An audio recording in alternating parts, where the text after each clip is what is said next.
Behind every crime lies a story waiting to be uncovered, from chilling mysteries to untold truth. This is where the darkness comes to light. Roaring buzz lights up the air, faces tense as stories tear, truth and lies like a tangled dance.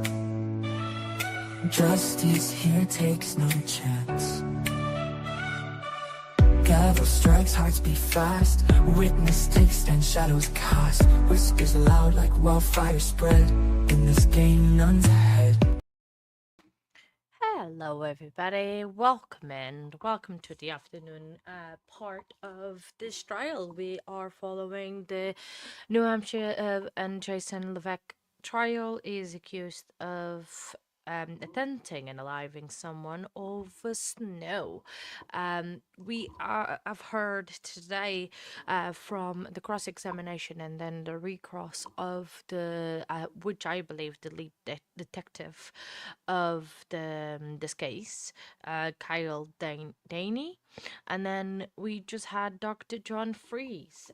He was one of the doctors that took care of Kyle, the victim in this case, that he survived the attempted unaliving. That's why it is attempted and not unaliving, and he is expected to testify.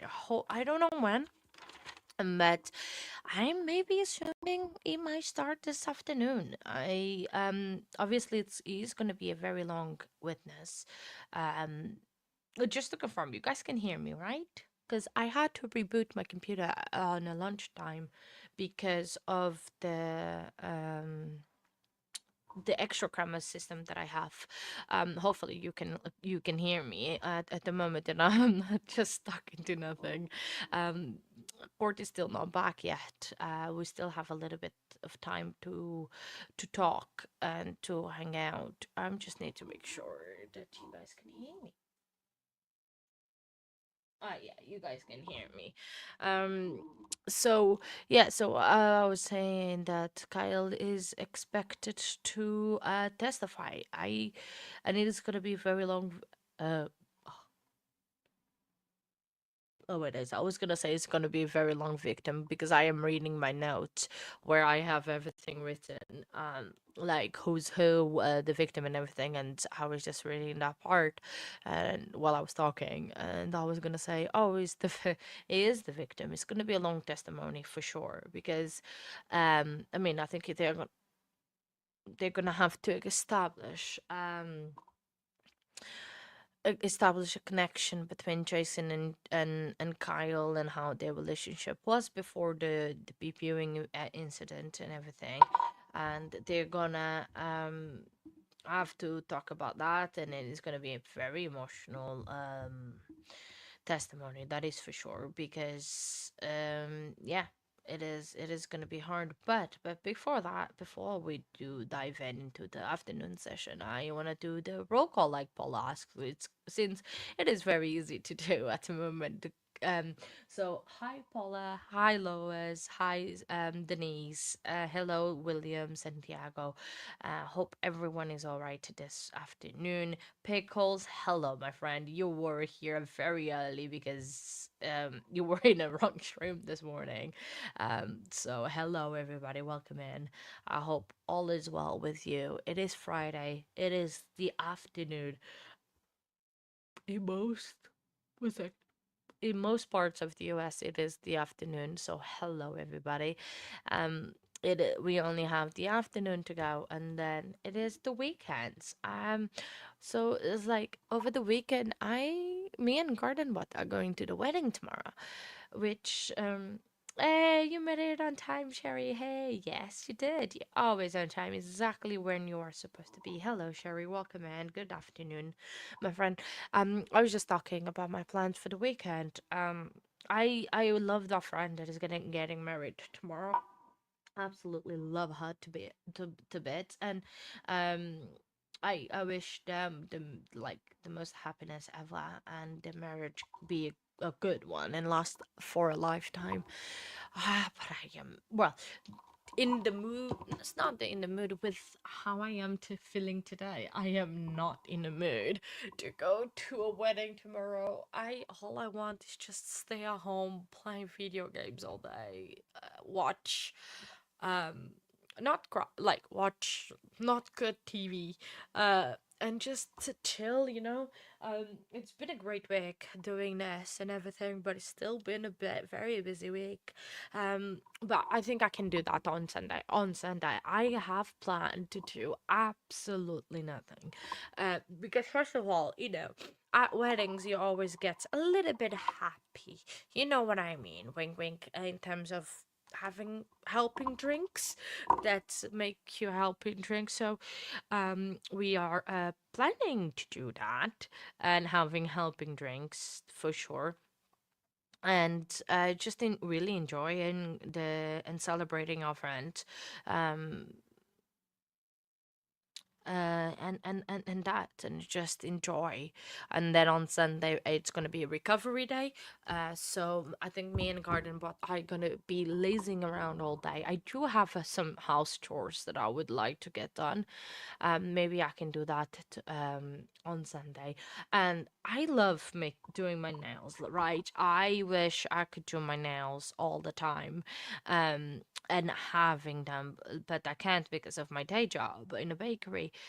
But I cannot wait to take the snails. I am not used to them anymore. Before I used to do them all the time, and I was used to type, doing things with fake nails and everything, but not anymore. I am not used to it anymore. So I think tomorrow after the wedding, or even Sunday, the first thing that I'm gonna do is taking these fake nails and have my hands back again.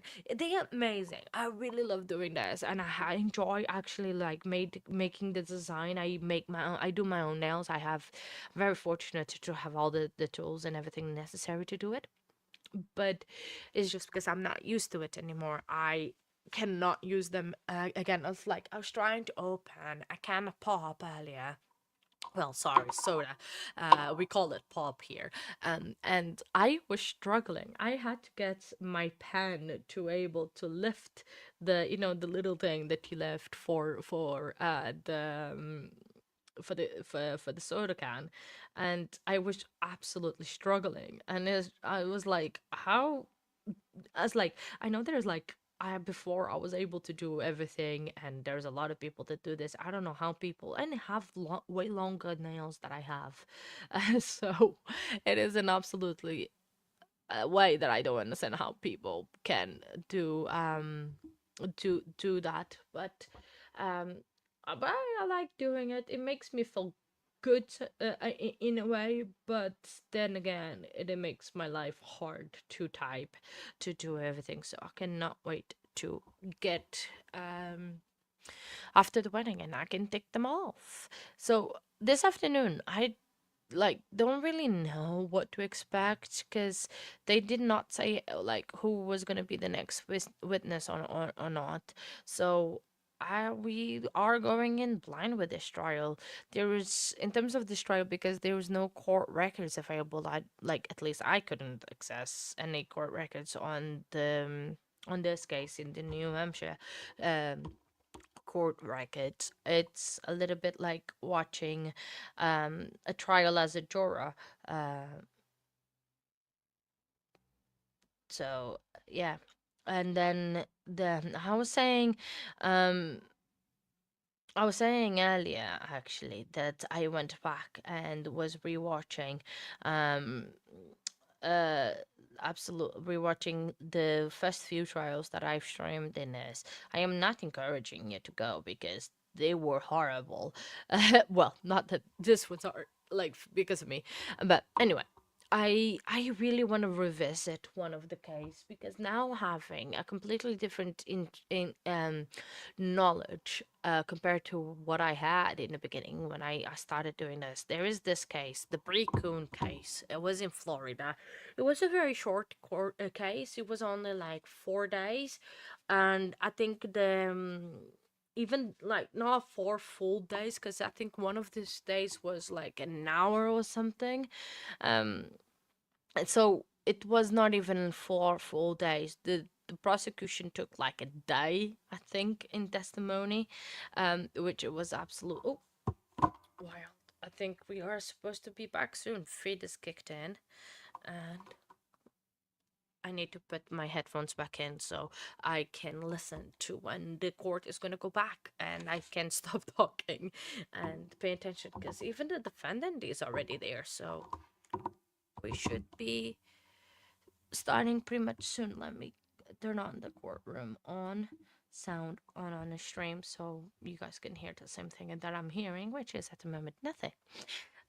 So I hope what you guys had a good lunch as well. I haven't had food because Garden bought, like I was saying earlier, he had to leave to get some clothes for the wedding tomorrow, and he hasn't been back yet because he wants to clean the car first. Like, I appreciate he wants to clean the car because I've been meaning to do that for the longest days and haven't done it because I haven't found the time yet, or I'm not feeling well because not great today, as you guys know. So he's very kindly took the car out to get the car cleaned, and is not back yet, but hopefully when he's get back we can eat some food. Hey, welcome back, Policy. I did a roll call earlier. I promised I can do it again. But we are just waiting on the court to start. Oh no. Oh, I'm so sorry. Please be careful, everyone that is in the storm path. I hope everyone is safe out there as well. Please be safe, my friends. Awesome. Nice, Paula. I was just talking about my weekend plans. The wedding tomorrow, doing nothing on Sunday. Well, Sunday's a recovery day. It's more a day for us to recover from the very exciting day of tomorrow. That, weddings, how weddings goes. We always get happy at weddings. So Sunday's gonna be a recovery day, even though I have to record a members video on Sunday morning to post, so I need to get that done, as well. Even though I do have like a few ideas for the video this week. Good afternoon, everyone. Thank you. You may be seated. Council, can you just approach for one quick second? Oh, we start with an approach.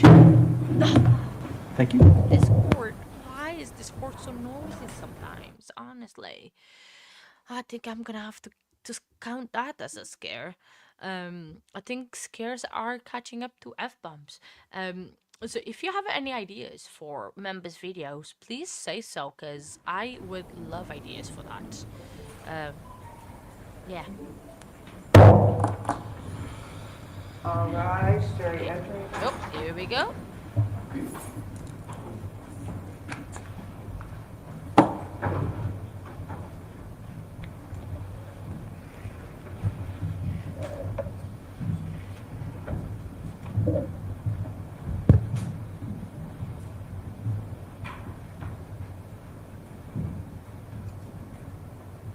Please be seated.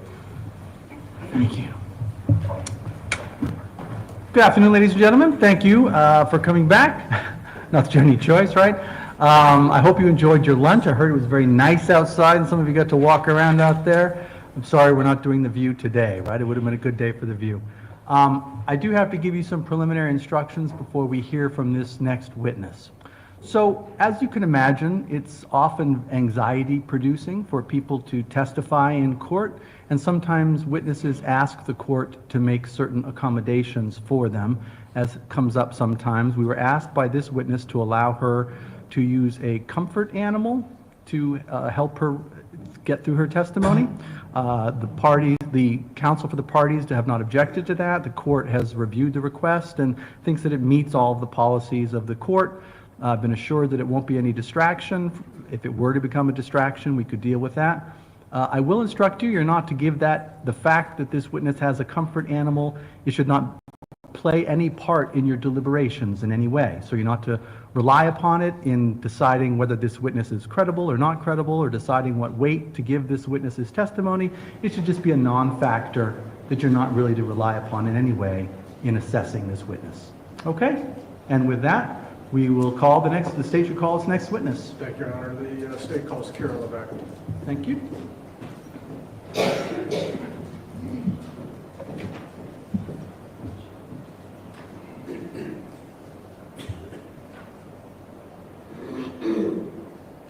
I just realized I didn't mention what kind of animal it was. It's a rat. Is what I've been told.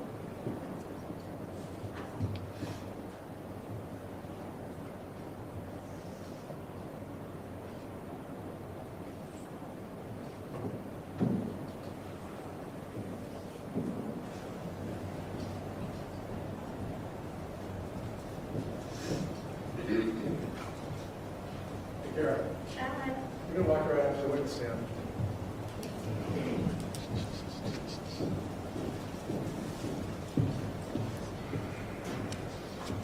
And if you could just remain standing, facing down for your oath. Can you raise your right hand? Do you swear that any testimony you're about to give is the truth, the whole truth, and nothing but the truth under the faith and counsel of the church? I do. All right. You can be seated right here. Make yourself comfortable. Just asking you to scoot up as close to the microphone as you can, and keep your voice up so people can hear you, okay? Okay. And whenever you're ready, and whenever counsel is ready, you may inquire. Good? Yep. Great. Can you begin just by stating your full name and spelling your name for the court reporter, please? Kira Levesque, Kiralevesque.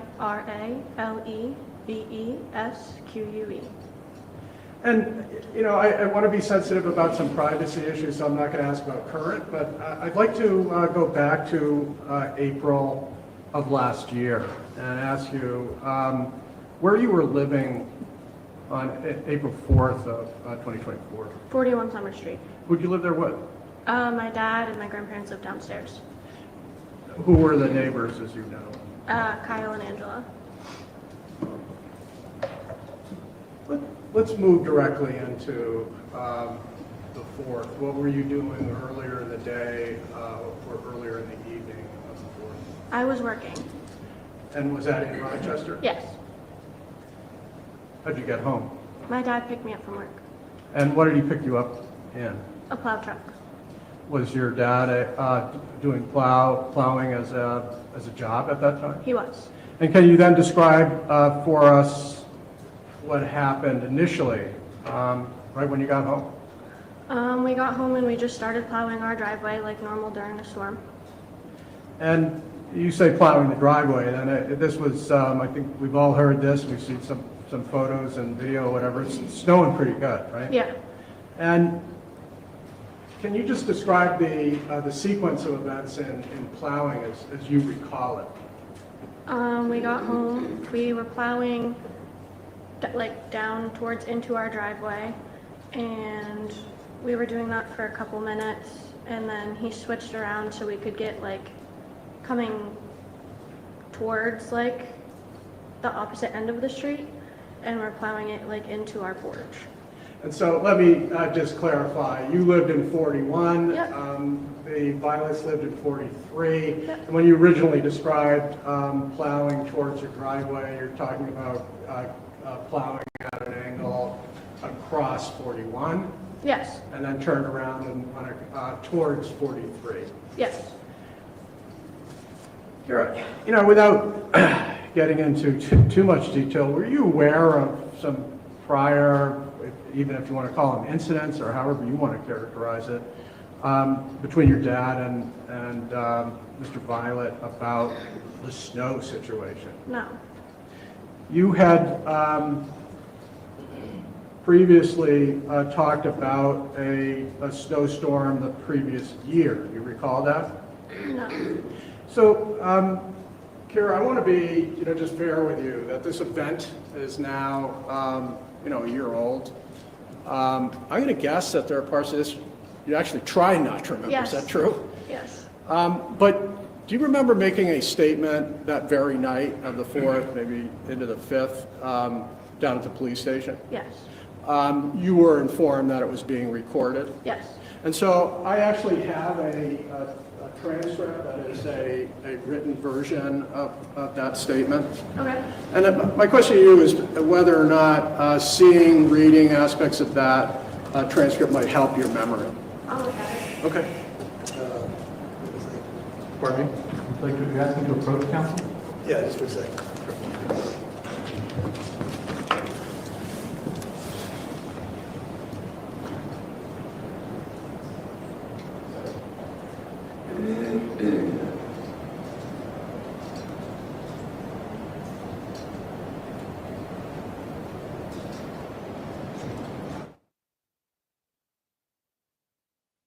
Right, so this is interesting. I have never seen a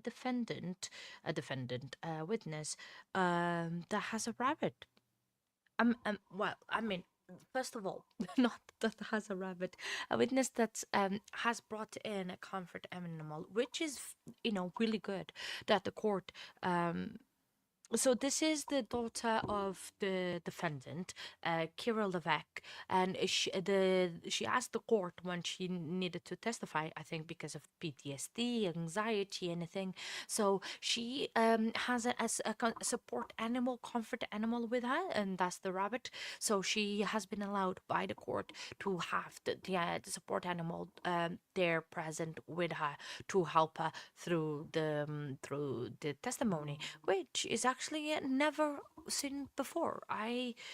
And emotional support. Sorry, thank you. Emotional support animals, exactly. So yeah, so that makes more sense than just randomly bring a rabbit to court.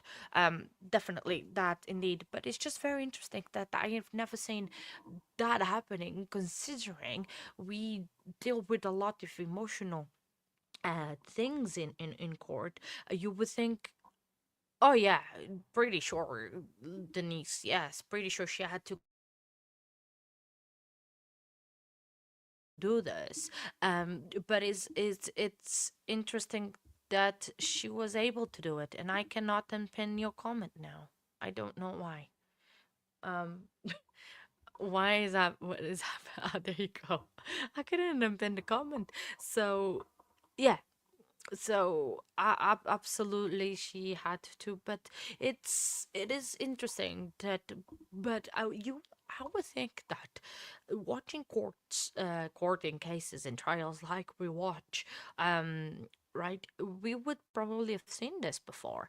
I have never seen it before in the few years that I've been, well, watching American courts and trials and everything. I have never seen. Has anyone in chat seen anything like this? Because it's pretty new. Well, at least to me, that she well, not that she has an emotional support animal, but that the court allowed that in, because I think it might even, so I just wonder, it's actually fascinating, but I don't want to know the name of the rabbit. Wouldn't that be a mean thing? It's like, because the attorney did say that he's not gonna divulge into much personal questions, but I've seen. Oh wow, I've never seen a dog, have I? I don't remember. I don't recall seeing a dog. Well, a support animal really can be any kind of animal, really, isn't it? And not really a lion, though. I don't think a lion can be a support emotional animal. But I mean, I not judging against lions, but you can't really bring a lion to court. So, that would be interesting for sure to show. But it's gonna be an emotional testimony. It's details. I had asked you whether you remember a prior incident between your dad and Kyle about where the snow was going between the properties. Remember any of that? No. And then I had referred to a prior statement that night that you had made, and just asking if it would refresh your memory. Seeing it. That's page 19.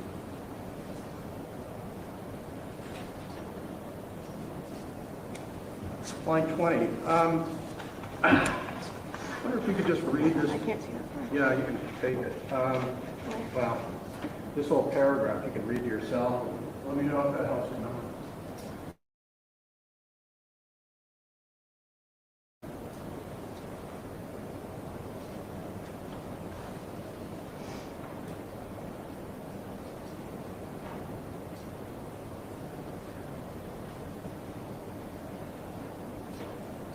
Okay. Does that help? I don't remember that.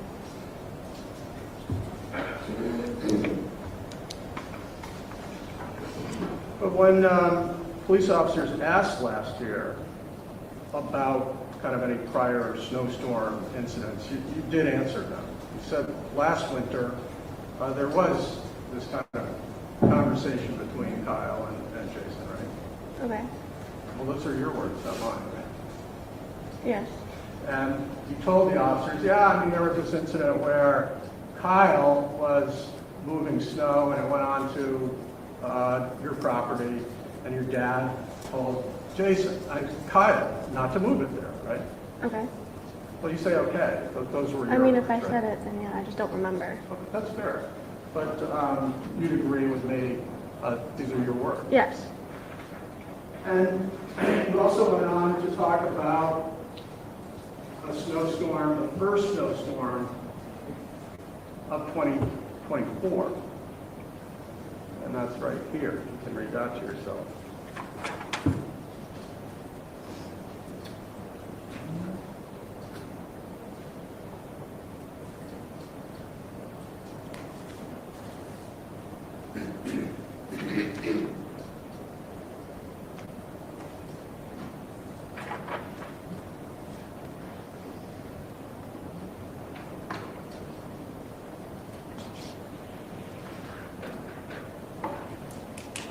Okay.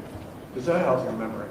I mean, I don't remember, but But you told the investigators that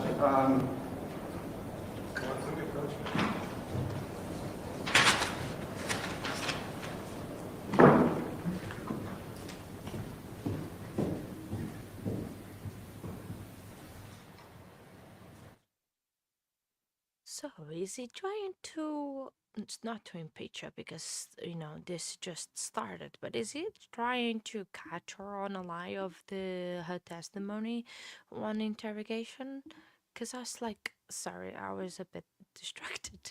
I was not really paying 100% attention. So, but it seems it's is going a little bit hard on her, not being as soft and gentle as I thought he was going to be, because I thought that she's testifying for the prosecution. It could be I think it might be like, was it the hostile witness, because I'm sure she's on her dad's side. But if you're called by the prosecution, if you're subpoena, you have to answer that subpoena. It's illegal. um yeah. Yeah, okay, yeah. I think she's saying she doesn't recall because she's trying to help her dad.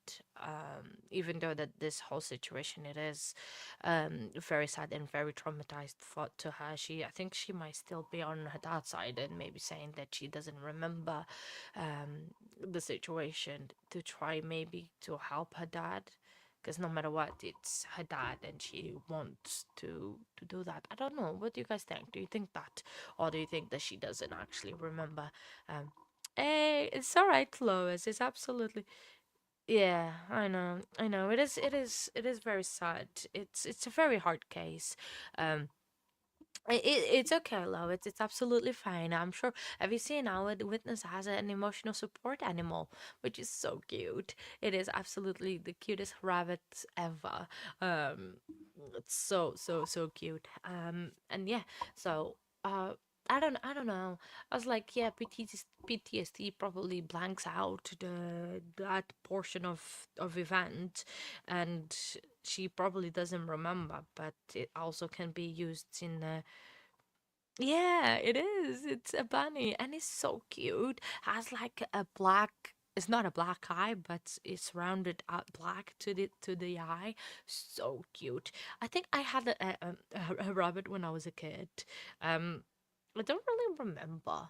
You know the house that I showed you today on a school trip, on a trip that we did. It was there in that house that we had yeah, true. Definitely. Absolutely. Um oh yeah.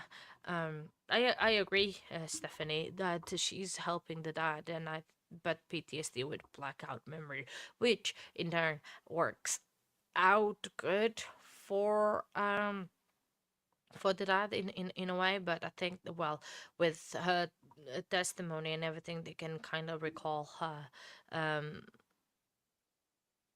yeah, it's well, it's your way to deal with it.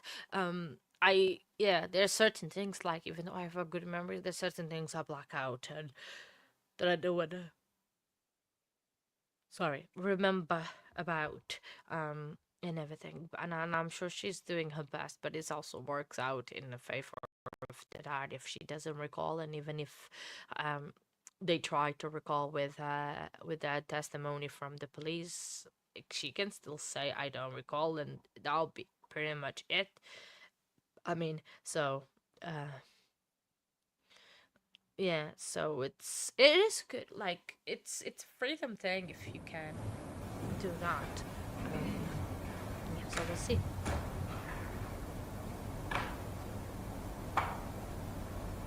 Big point.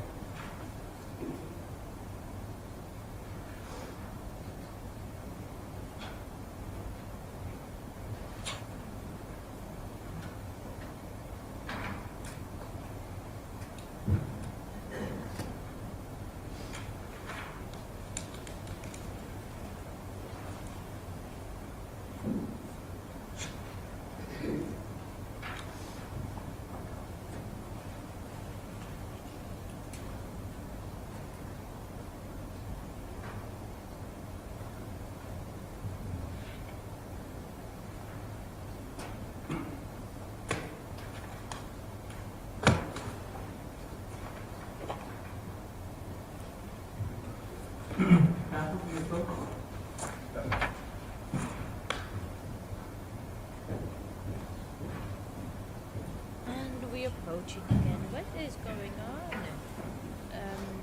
It's absolutely crazy. I don't know what's going on, but I can take advantage and say, please press the like button, everybody. If you haven't pressed the like button yet, it does help really the channel out and everything. And since we are trying a new way of doing things in terms of splitting the session the morning and the afternoon, it really does help the channel a lot if you press that like button and share the channel and the stream. um Absolutely. I know it is, but the man bun's still there, the little bun it is still there. So yeah, just making sure that you press the like button and share it out if you can. um but yeah, I mean, I don't know. I think they're trying to admit to get it in the testimony of a interview or anything, but it's not working all. Um, it is. It is a little. I mean, I think I have more hair than he is, and my hair is quite short. So, well, to be fair, I have more hair than anybody else probably combined because my hair is very thick and very voluminous. So anyway, so I can beat anyone in terms of when it comes to hair amounts. I definitely beat people up. Well, no, I don't beat people up. I beat people in the quantity of hair. Oh my gosh, I need a nap because I'm talking things that are absolutely crazy. Because I mean, we started what 25 minutes ago, 24 minutes ago, when we had 5 seconds of testimony, so it hasn't been the most probably productive afternoon as yet. um oh, awesome. I was like, the thing is, I want to grow as well new layers so I can make my hair all uniform because it's not all uniform right now, but I don't want to let it to grow too much because otherwise it's just gonna get crazy and warm weather. Sorry, I keep yawning today. the one where it's just around the corner, and I don't want to be struggling with my hair when I have my hair loose. And I've been enjoying to have my hair kind of loose and everything, and not having to always on a bubble, because I always put my hair on a bubble. Absolutely. Ooh, D- Denise, are you sure about that? We can win. I can show you my natural hair when it's an absolutely wildness, but probably I won't ever show that. But it is. Take a short recess to deal with some legal concerns that have come up. Oh, So I'm going to ask that the two officers please speak to the jury at this point. right. I think we're gonna have some oral arguments of whatever is going on because the jury is going out of the courtroom.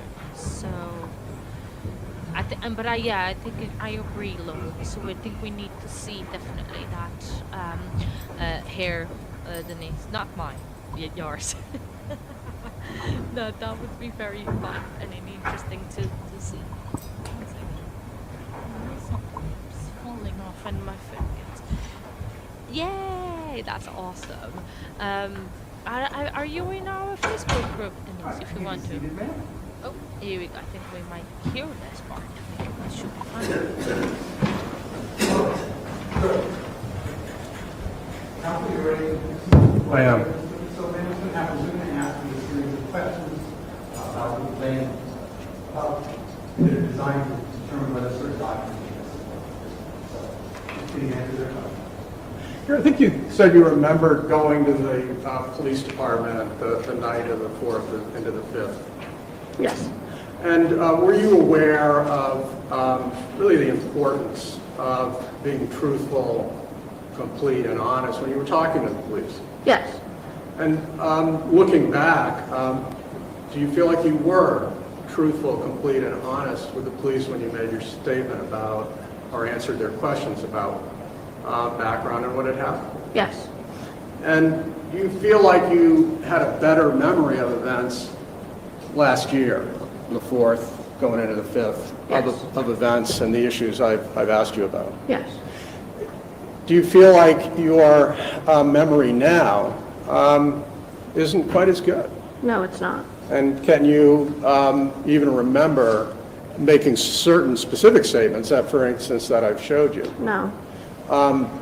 Yet, a year ago, do you believe they were complete, accurate, and honest? Yes. Thank you. Counsel, Witness Mark? Thanks.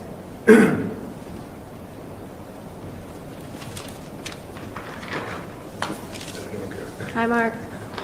Did the police offer you the opportunity to review your statement at all? I don't believe so, but I don't remember.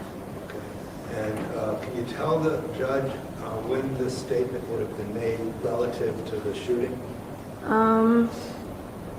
Maybe within the hour after. It was definitely that night. So it was very quickly afterwards? I want to say they had me in the back of a cruiser at the house for maybe a half an hour. I'm not really sure. I didn't have my phone out. It was kind of just all a blur and a rush of things, but it was that night. Okay. And can you tell the judge what you thought your mental condition was then? What was your emotional condition? I obviously was very shaken up. I was in kind of just like fight or flight. I was in a very high state of anxiety. My best friend was upstairs, so I was worried that she was going to worry that I was hurt. I obviously was concerned what was happening with my father. I wasn't very focused. I was very high anxiety. I don't want to delve into too much either, but I mean, you're sitting there with a comfort animal right now. Yes. And why is that? Due to my anxiety. And were you suffering from such a condition back then? Yes. And that on top of the shooting, I mean, did that combine to affect, you think, your recollection and accuracy of events at the time? One more time? Yes, could that have affected your accuracy of the events at the time? When I gave my statement, I'm sorry, I don't understand what you're asking. Yeah, I mean, we're being asked now, you're being asked, let's go right to it, about some kind of a plowing incident or something like that, some preceding plowing incident. Okay. Right. Do you actually have a recollection of that at all? I remember giving my statement, but I don't remember that event in my statement. You don't even remember that event in your statement? No. And again, this is a statement that you weren't given the opportunity to review, alter, or modify in any way, shape, or form. I don't believe they gave me the opportunity, no. You never told them that what was in the statement, you reviewed and it's accurate and that's exactly what happened. Did you ever tell the police that? No. Did you ever sit down with a representative of the state of New Hampshire, the county of Stratford, and say, I've reviewed my statement, I've listened to the audio, and everything in it is true and accurate? No.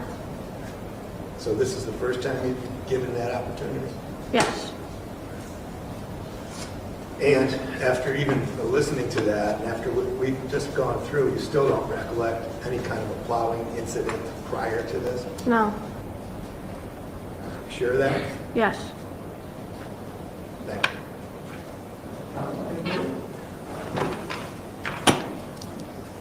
You've had, as I understand it, an anxiety issue for quite some time. Yes.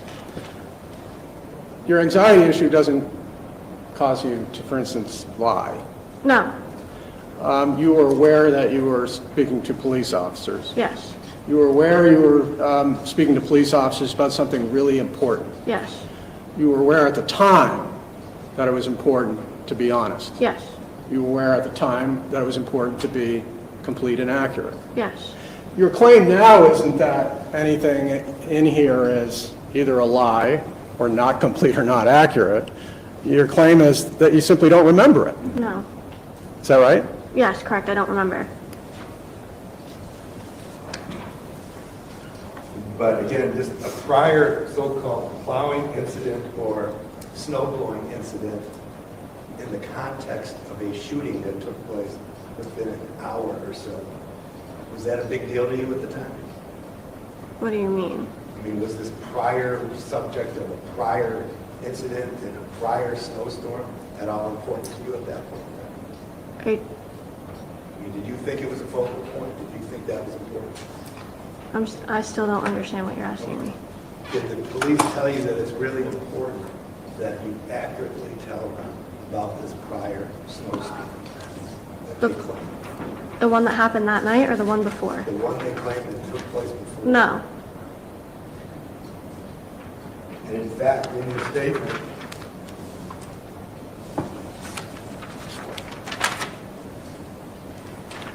do you indicate that it wasn't a big deal? If you remember? Do you remember that at all? What? Telling them that it wasn't a big deal? No. I didn't have to further judge it.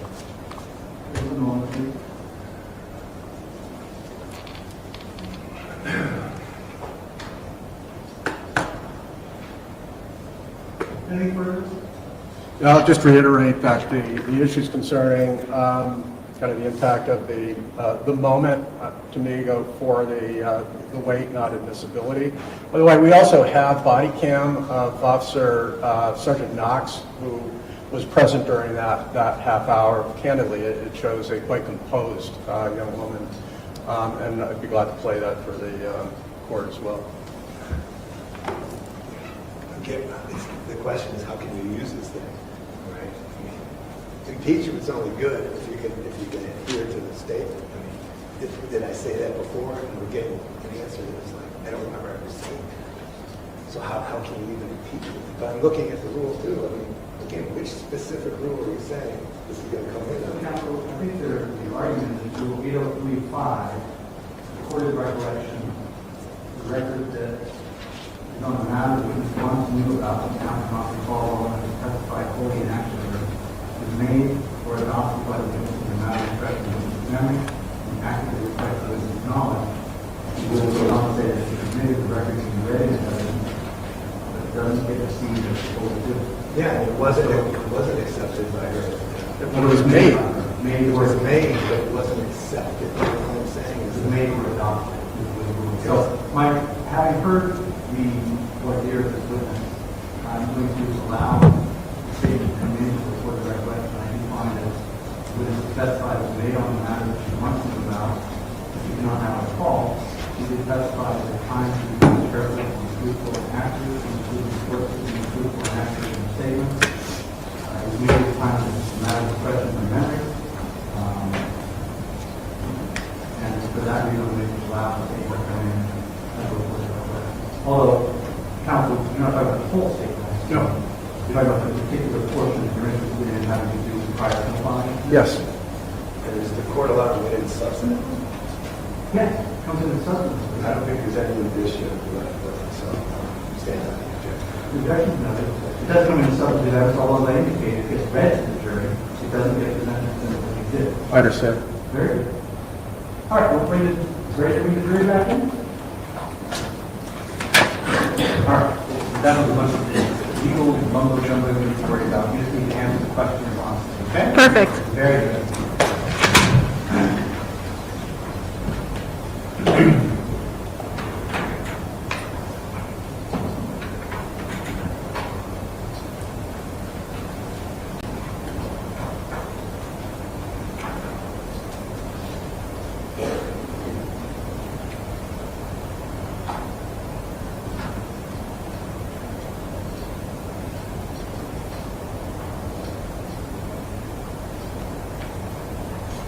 Yeah, I need your heads up.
Hopefully they do this occasion as a sign.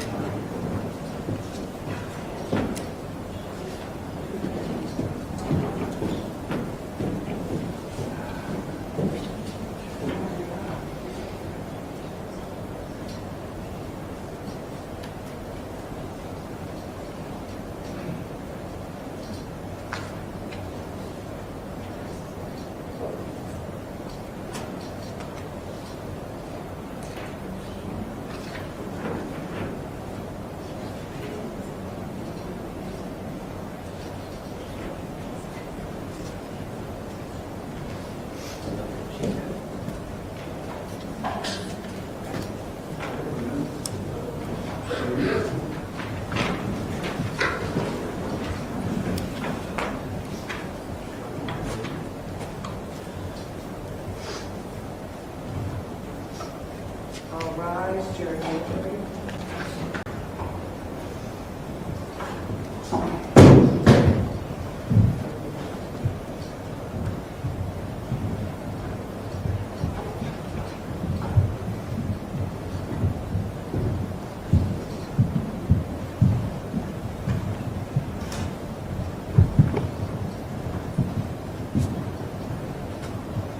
Please be seated. Ladies and gentlemen, we're ready to now move forward with the examination of this witness. Here, I don't want to make too much of this, but I was asking you questions about whether there had been some prior exchanges between your dad and Kyle about snow moving this way and that way, correct? And you were asked about that during your interview with police on the night of the 4th into the 5th. Yes, You had said that you don't actually have a memory of those issues now, correct? correct. Is that right? Yes, But at the time when you went into the police department, you were aware that it was a really important conversation with the detectives, correct? yes, You knew it was, had to be a complete, honest account, a statement, correct? yeah, And you did that. yes, And at the time when you made that statement a year ago, you did have certain memories that you just don't have now. correct. And so I had asked you, did the investigators ask about the snow going back and forth? And you said you couldn't remember. Correct. All right. Judge may approach. And I think we've already briefly talked about that back last year, you know that you remembered from the previous winter that Kyle had placed snow on your property, either on the porch. Do you know whether it had anything to do with a maple tree that your dad planted? I don't remember. Okay. But that in your statement that was complete and honest and accurate last year, you referenced that Kyle had snowblowed some snow onto your property, correct? Yes, And that your dad asked him not to do that. yes, Right? You went on to say another event that you remembered, and then he, being Kyle, bitched to my dad one day a couple of months ago, probably our first snowstorm, that he was pushing snow onto his property. That your dad was, during the first snowstorm, pushing snow onto Kyle's property, correct? okay, And that you described your dad. You said, my dad was just kind of let it go. Because again, it's petty, it's snow. It's going to melt, it's going to go away. Correct? yes, And so that was the first snowstorm. And now, are you aware of, even after the first storm, of whether that conflict continued in any way between Kyle and your dad during any subsequent snowstorms? I'm not. Then let's talk about the snowstorm on the 4th and the 5th. Okay, You described to us, before I asked you about the background, your dad pushing snow past 41 and then towards 43. Can you describe to us what happened after he made those passes on the front edge of the street? so we had come, like, we were plowing towards our house and towards, if you're looking at my house, it's on the right, so not Yeah. 43, but the one before us. We were plowing the snow towards our fence, towards our yard, and then he flipped around, and we started to clear the end, just pushing it towards, like, before our front steps. And we just kept doing that for a little while. We were clearing the end of our driveway, and then he had to stop plowing. Okay. Do you remember what was going through your mind when he stopped and pulled up in front of your house, stopped the vehicle? I just assumed he was done plowing, and I started to get out, and as I, like, looked up and opened my door, I noticed there was someone who was Kyle standing in front of the plow. Okay. So that's the moment that you notice Kyle is when you're actually getting out of the truck. Yes. And then can you tell us anything that you heard as Kyle was standing near the plow in front of your truck? I noticed that he was angry and rocking back and forth a little bit, and I was looking towards my bedroom because my friend was upstairs and I didn't know if she was like looking out at me or anything. And then I heard him, like, I didn't hear anything, and then I heard Kyle tell my dad that if he kept pushing snow towards his house, he was going to kill him and his family. Okay. Just heard you say that you heard Kyle say to your dad, if you keep pushing snow onto my property, I'm going to kill you and your family. Yes. Is it true that beyond that, your ability to hear things was somewhat compromised? Not perfect, Yes. is where you were. But that's something you did hear? Yes.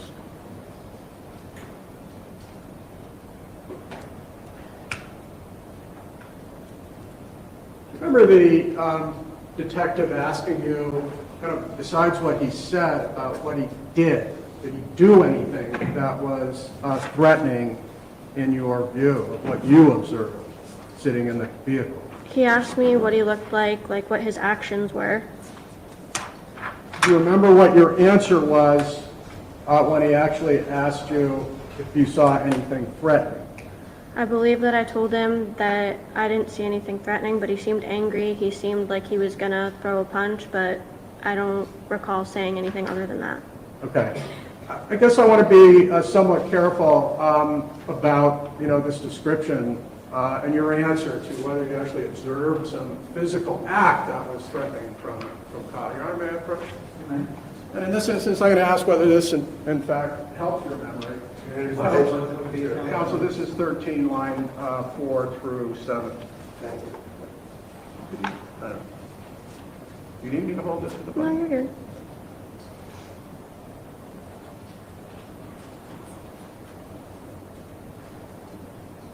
I can hold the mic. Huh? I can hold the mic.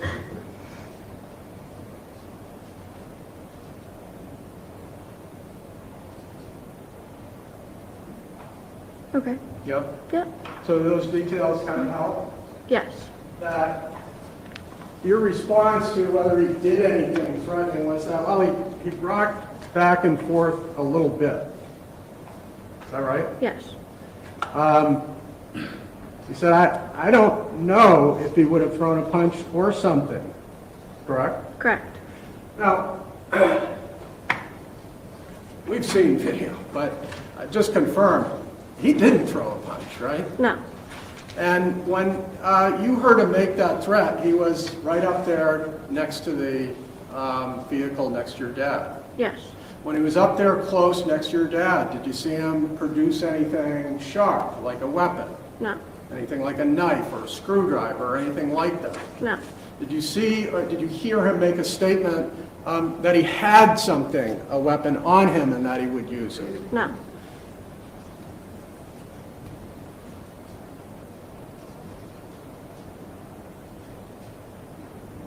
And after Kyle was at the front of your dad's truck on the other side, what happened next? When he was, I'm sorry, I'm confused. So we've just talked about a period of time when Kyle was very close to your dad. Yes. And after those few moments, seconds, what happened? What did Kyle do? So he had threatened us, and then my dad said something, I'm not sure what. I saw his lips moving. I don't know what was said. And next thing I knew, a shot was fired. And so let me talk a little bit about that. You said that when Kyle was up next to the truck, you could hear Kyle, but your dad responded. Yes. You telling us you don't remember what he said? No, I don't. I blocked it out. You blocked it out? I don't remember. My focus was that he had said that my little cousin and my best friend were in my house. My safety was their concern. Their safety was my concern. Totally get it. But best you can do is confirm that your dad responded in some way. Yes. Did you watch Kyle walk away back towards his house? I did not. I was on my phone.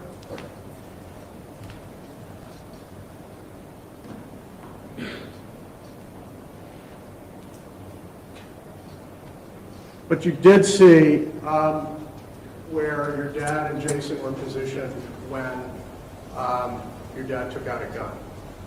He was next to the truck.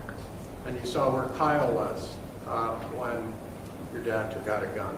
Yes. And can you describe to the jury where Kyle was now? He was in front of the plow. He was walking backwards, and it was obviously you have to go by my house. So in my mind, he was walking towards my house. I'm sorry, when the gun came out? I believe so, yes. Do you remember what you told the detectives? I do not. Your Honor, may I approach? Perhaps this will help your memory. This is 15, begins at line 8.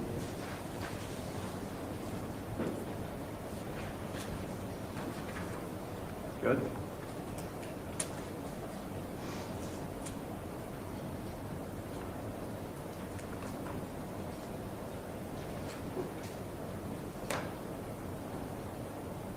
Okay. Does that help your memory of it? Not really. Okay, so this is the same statement where at the time you did have a memory, correct? Yes. And at the time you knew it was important to be Yes. truthful.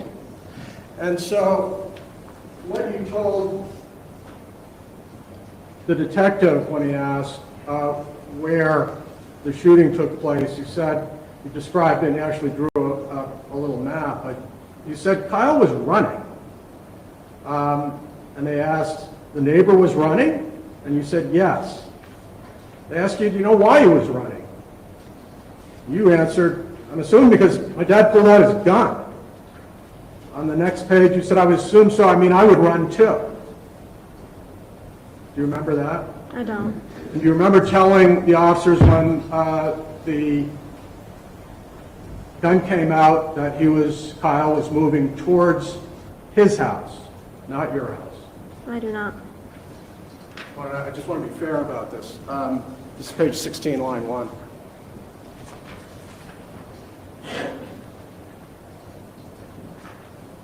Okay. Does that confirm that when you were talking to detectives, you described the gun being out and that Kyle was moving away towards his own house? What? Does that confirm in your mind when the officers asked you, well, what direction was Kyle going in? Towards his own house. Okay. Yes. Is that truthful and accurate?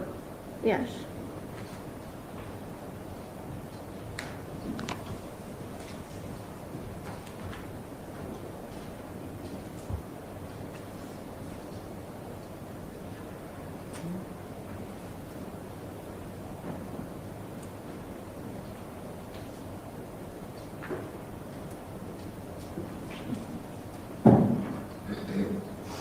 All right, Mark, an exhibit, please.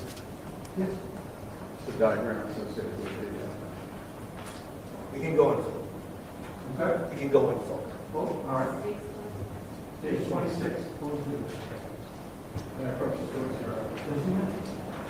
I just referred to, during this conversation with detectives, that you had also done a drawing of where people were situated at the shooting. Okay. Showing you, for the record, what has been marked as stage 26, appears to have your name and date at the top. Is this the drawing that you made? Yes. And can you show us or tell us what these symbols indicate? There appear to be stars on the street out in front of your driveway. Those are people. And which people are these? So that top one's Kyle. That's my dad and that's me. And then at the time of the shooting, who's that? I have no idea what that is. Are you claiming that Kyle was shot directly in front of the plow? I don't really remember. Okay. There happens to be a figure, appears to be a figure, just past the corner of the edge of your house. Are you claiming that's not Kyle? I don't remember. I don't.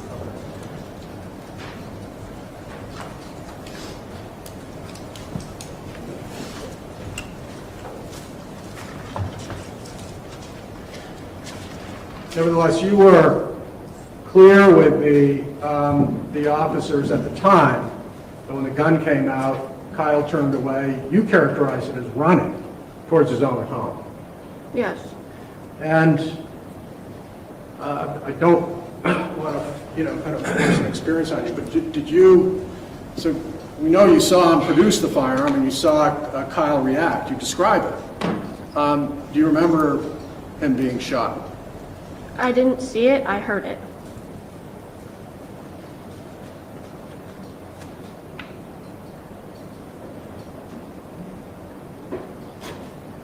The firearm that your dad had was one that you were familiar with, correct?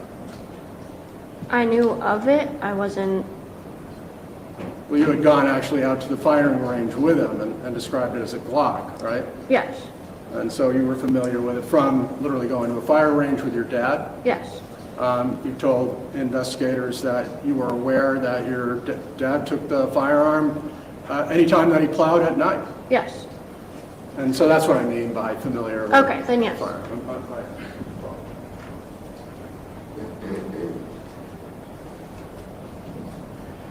After you heard the shooting, what did you see?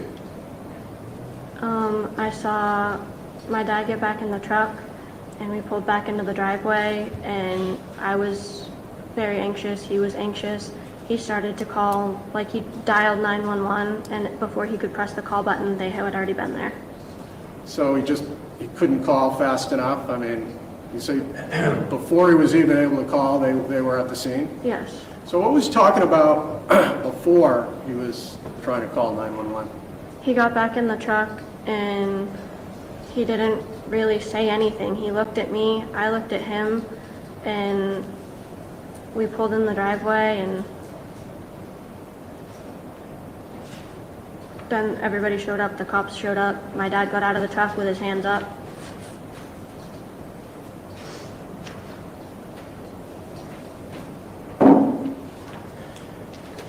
Do you remember the police asking about what was said inside the truck after your dad shot Kyle? I don't remember what they asked me, but I remember they asked me questions. What's that? I remember them asking me questions. Okay. Again, I want to be fair here. May I approach this witness? I'm going to show you page 9, begins line 18 and really goes down to the bottom of 25. Why don't you read this and tell me if it helps you remember.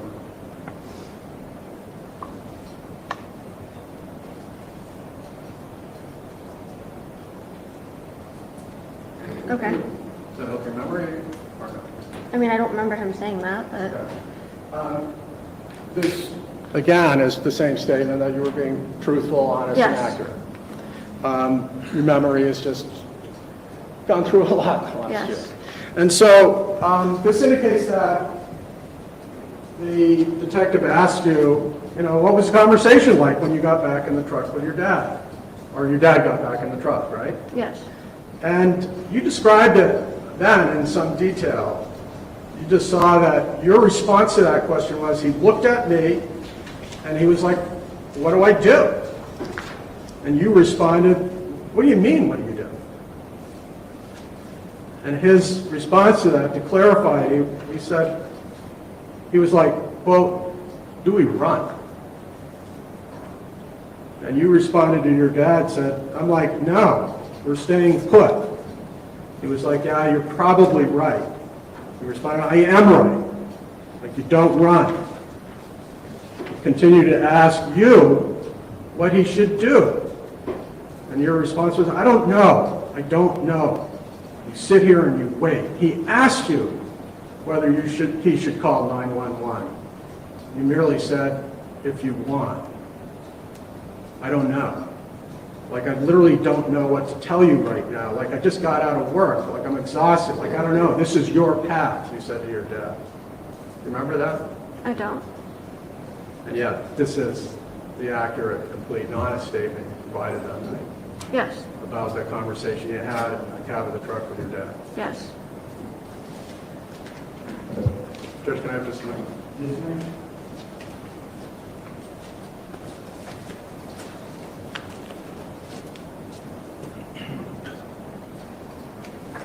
Thank you, Your Honor. Your Honor, thank you. Those were my questions. As you know, Mr. Sistina will likely have some follow-up. Okay. Okay. Thank you.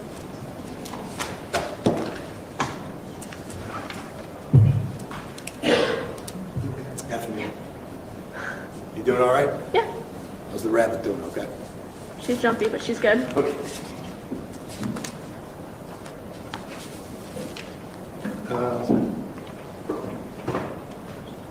prosecutor was saying that he wanted to be fair with him. Remember that? He said that a few times. Yes. Prior to today, was he fair enough to give you this transcript? I can't see that far. Judge, I object to the characterization of it implicitly being unfair.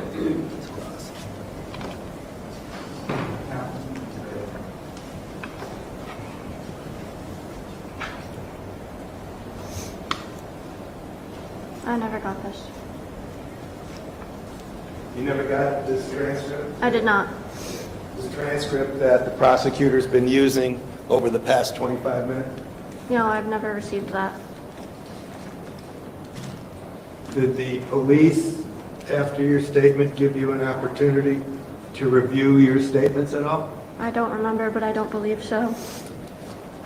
And between the 4th of April and today, did you sit down and have a review with the prosecution on this transcript? I did not.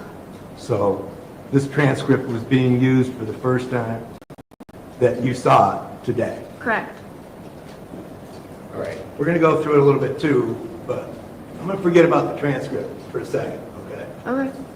I want to talk about things you actually remember today, okay? Okay. The ones that you're under oath to testify truthfully. Okay. Let me ask you, and ask you as straight as I can. Do you remember Kyle saying that he was going to fucking kill your father and you? Yes. Do you remember that distinctly? Yes. Now, when you heard that, how did that make you feel?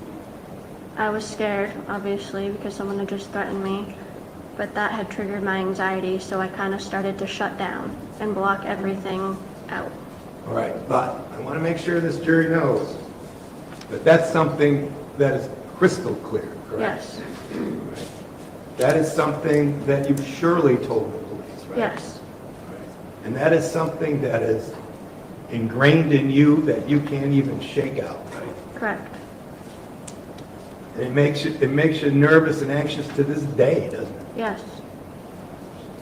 Is it fair to say you felt that you were threatened that night? Yes. Is it fair to say that you believe that you could have been subjected to serious bodily injury that night Yes. or death? Correct. And is that what you were worried about while you were sitting in that truck right next to your father? I was afraid he was going to hurt us, yes. And that was the sense that you got, correct? Correct. And the sense that you got with regard to death or serious bodily injury was because of the behavior of Kyle, right? Correct. Now, I'm going to back off this for a second because I want the jury to understand your relationship with your dad, okay? Okay. And again, you know, I'm sorry, okay? I mean, we're in a courtroom. This is an important case. I'm going to go right to it. You love your dad, Of course. and he loves you. Yes. I mean, he's absolutely dedicated to you. 100% all the time. And he's been your single-parent guy for quite a while, hasn't he? Yes. And why don't you tell the jury how long? We've been on our own since I was in, I want to say, 8th or 9th grade. Okay. And he's been taking care of you since then, right? Yes. I mean, he's the guy that looks out after you, and, you know, takes you to school when you got to go to school, right? Takes me everywhere. School, cheer practice, dance, competitions, everywhere. He's a good dad, isn't Yeah. he? And in fact, that night, he made sure to go and pick you up. I mean, it was a crummy day. It was lousy out, right? Yeah, he wouldn't let me drive. He was worried about your safety that whole day. Yes.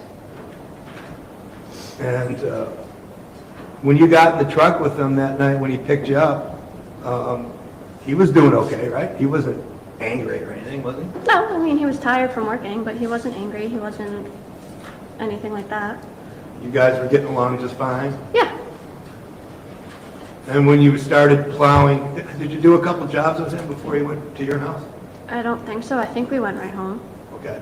And where were you working? Why don't you tell the jury? I was working at a local pizza store in my hometown. Okay, one of the local pizza places. Yeah. So he picks you up, and it's during that snowstorm, and you guys were going to go right home, right? Yes. And again, who was in the house that night? I know it was your dad and you that lived there, but who else was there? My grandparents were downstairs, my little cousin was downstairs, and then my best friend was upstairs. Your grandparents, Yep. and they care about you too. Yes. And Jason was taking care of them too, wasn't he? Yes. So he was taking care of you, he was taking care of your grandparents. How long had Jason lived in that house? Do you know? We've lived in that house since I was 2 or 3 years old. All right. So he's been a regular fixture in that neighborhood for a couple decades, right? Yes.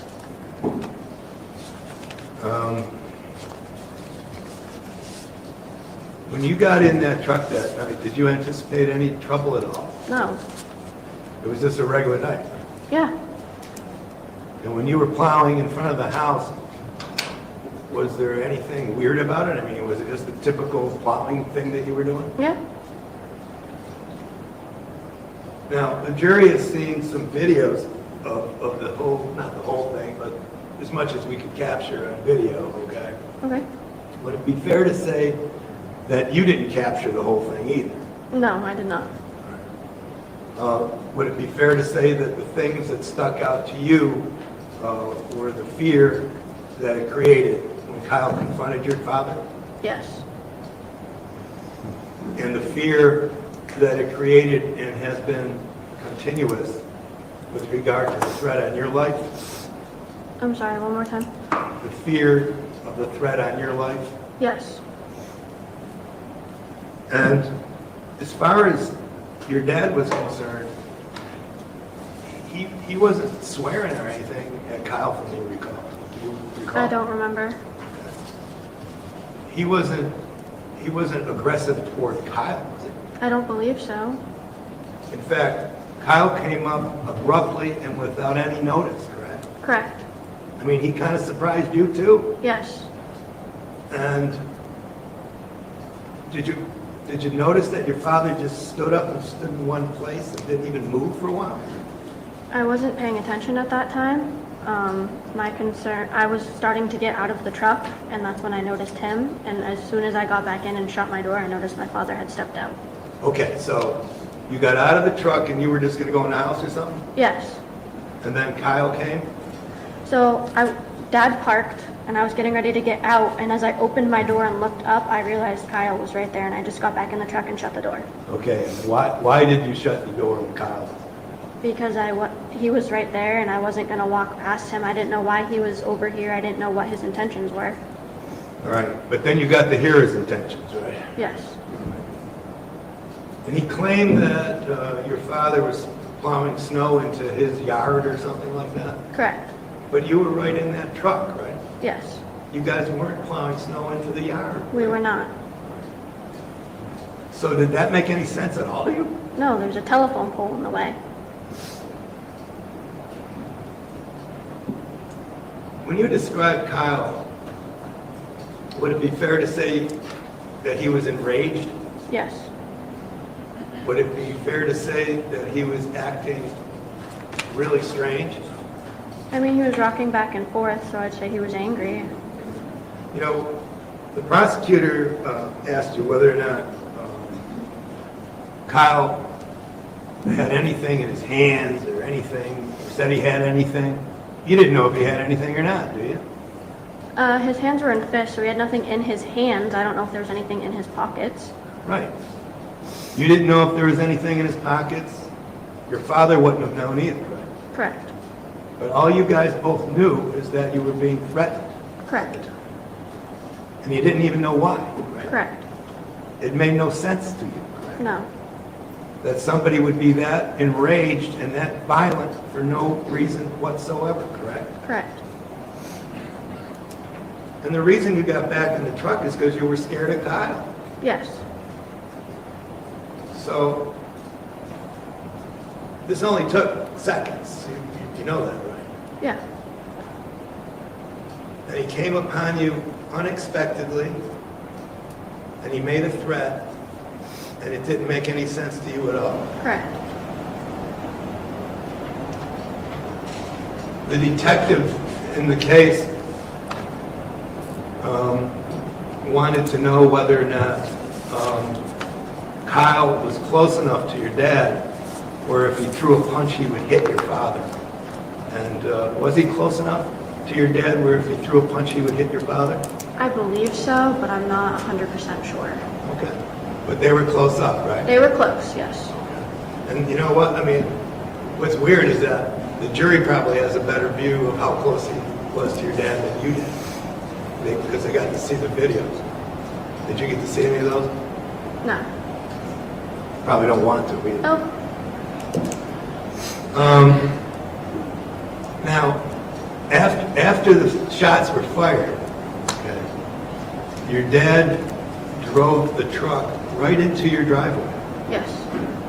And would it be fair to say he made no effort whatsoever to try to avoid the police? He didn't. In fact, he drove into the driveway. You guys, I take it, you guys were in some kind of a confused, scared state at the time. Yes. There was some exchange at the time, you know, should we go, should we stay? Yep. But that wasn't a big thing. Your father wasn't saying, well, I'm leaving anyhow or anything. No. It was just something right after the fact that something came out, right? Yes. And what he actually did is he parked the truck and he shut it off. He parked it. I don't remember if he turned it off or not, but he parked it. Yeah. Were you there when the police came? I was. So he was with the truck. He didn't move an inch from his property, correct? Correct. And he was about to dial, I'm sorry, he had dialed 911. He was about to engage it, correct? Yes. So he was taking that affirmative act at that time to contact emergency services, right? Yes. And before that could even be completed, the police were there. Yes. And from what you saw of your dad, was he completely cooperative with the police? Yes. As soon as he saw the blue lights, he got out with his hands up. He had his hands right up, Yes. ready to go. And you were there to observe him. Did he resist or say anything stupid to him or anything? He didn't say anything to him. He was just outside standing with his hands up. Did you see them escort him into a cruiser or anything like I that? did not.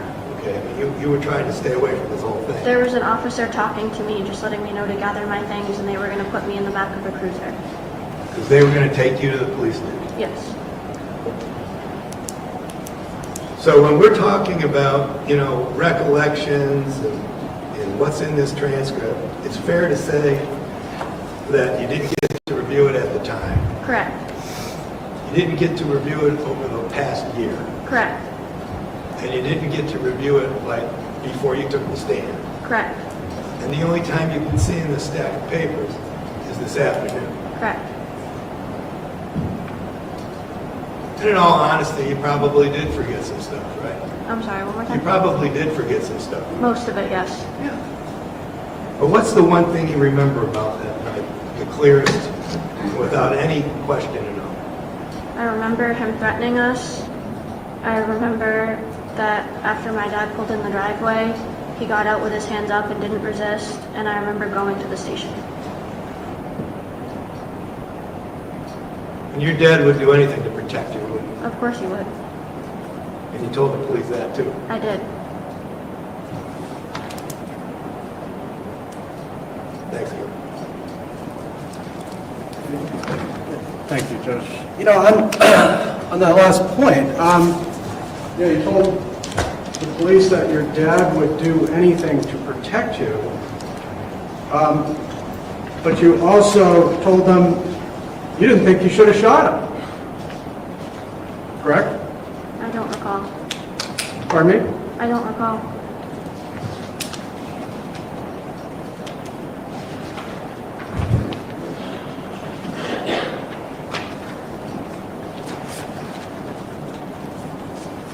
Any approach, Judge? Yeah. Page number. 20. 21, 26, 13. Can I ask you to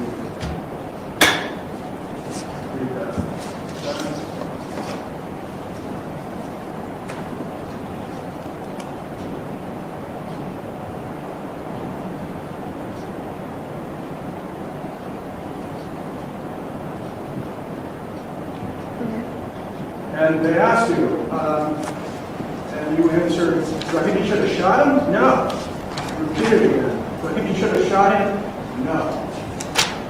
Correct. Correct. And isn't that based on all the facts and circumstances you knew and saw, right? Okay. Correct?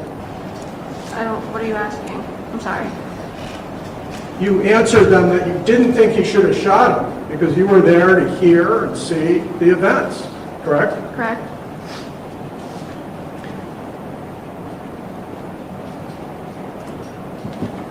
You were also asked by the police whether you were in fear of your life.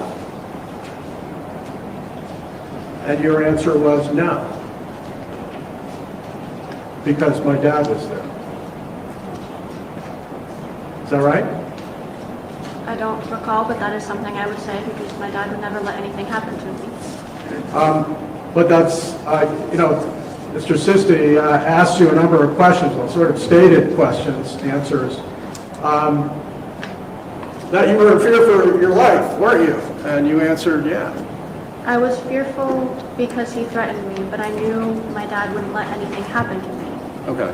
And so the officers asked specifically about that. They asked you whether you were in fear for your life. You said no, because my dad was there. Yes. You knew that your dad, you previously told us that you were aware your dad carried a firearm every night when he went plowing. Yes. You were aware that he was armed. Yes.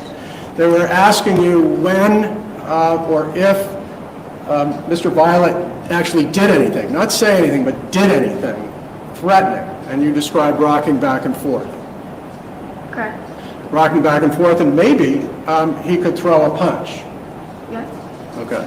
But that was when they were standing face to face, correct? Correct. When your dad shot Mr. Violette, they were not face to face. I don't recall. When your dad shot Mr. Violette, he could not have punched him. I don't recall. When your dad shot Mr. Violette, he wasn't rocking back and forth, was he? I don't recall. And the only time you heard a threat was when Mr. Violette was standing next to the car. Correct. Not when he was standing out in front of your house in the street. Not when he was pacing back and forth, correct? Correct.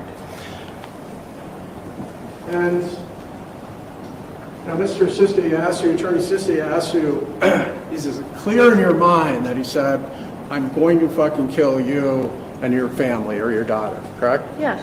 The first part of that threat was, if you keep moving snow onto my property, right? I don't recall.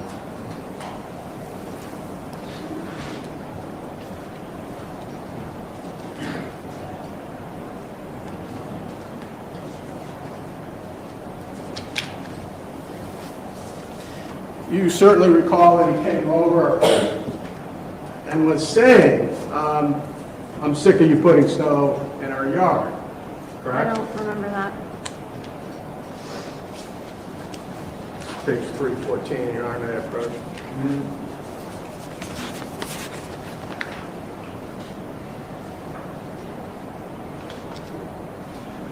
So this is page 3, Council 12 through 18. If you could just read that to yourself, see if that helps you.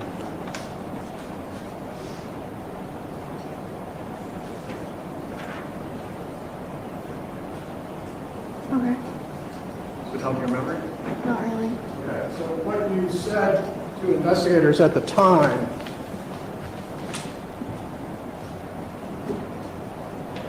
I got back into the truck and I didn't catch all of it, but I started listening. And all I heard was, I'm sick of you putting snow in our yard, which we weren't, putting snow in his yard, whatever. And like got bits and pieces of it, and all I got was, I'm gonna fucking kill you and your daughter. That's all I got.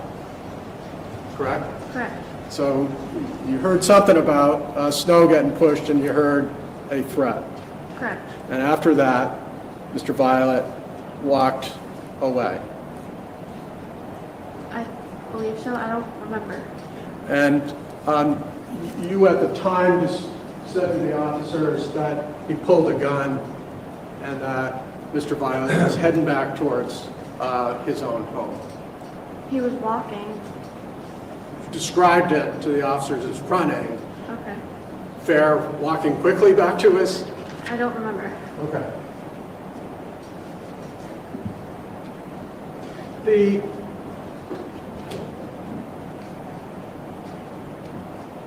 issue about, what your dad did, pulling back into the driveway, he didn't end up running, but he did have the conversation with you about whether he should, right? Apparently, yes. And how old were you at the time when he's asking you whether he should run after shooting a man in the street? I was 19. And it was you who answered him, no, stay right here. Correct.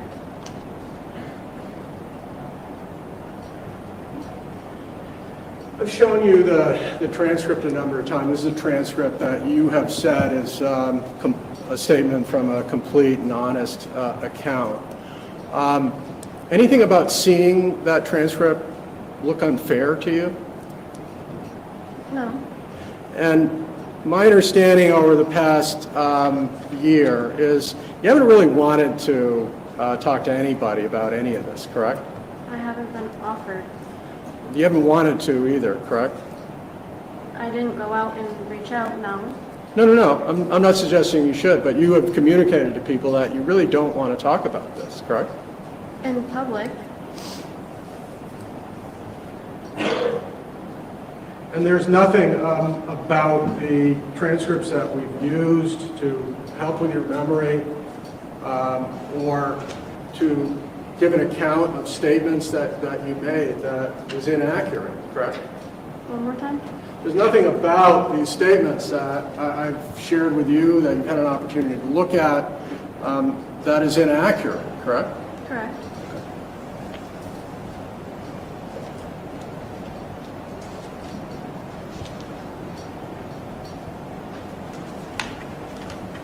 Thank you. Actually, you wouldn't know if there's inaccuracies in it or not because they haven't given it to you. Correct. That's an interesting question. You haven't reviewed it, right? No, I haven't seen it. Right. Now, let's go to page 21.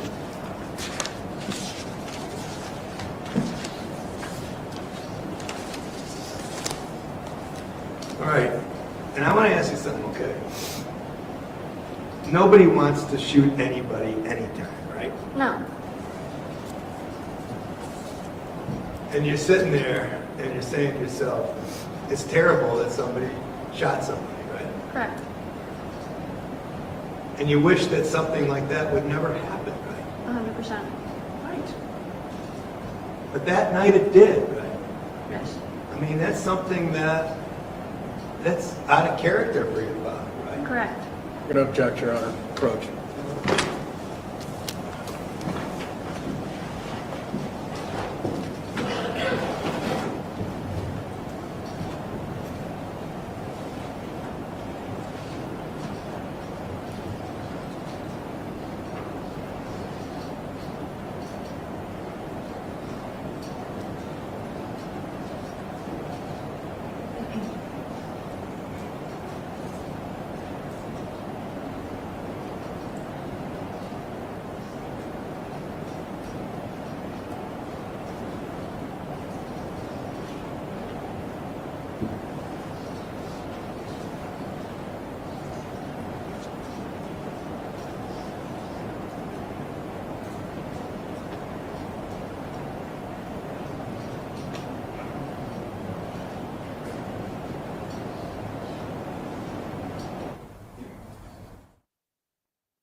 I forgot that I can talk, that they are on the sidebar.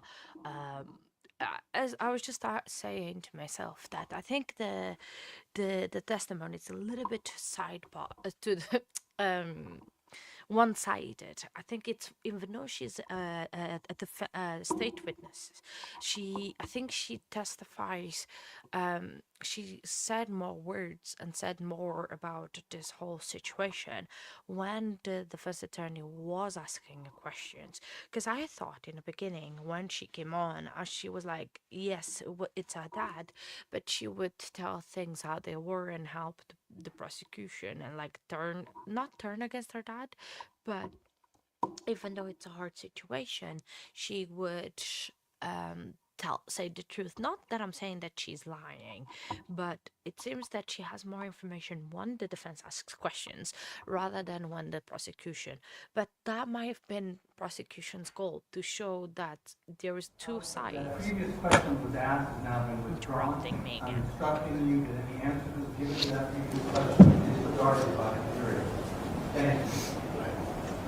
Now, you were basically in shock after the story. Yes, And your father was acting nervous, correct? yes, All right? He didn't know what to do, right? no, Both of you were there wondering what just happened, right? yes, And the fact of the matter is that the detective that night basically asked you some questions about that situation. And one of them was that when he ultimately shot the neighbor, okay, was it wrong at any point in there? And you said, do I think he should have? No. Do I think he was just reacting out of someone threatening his kid? I think that is, we all react in different ways.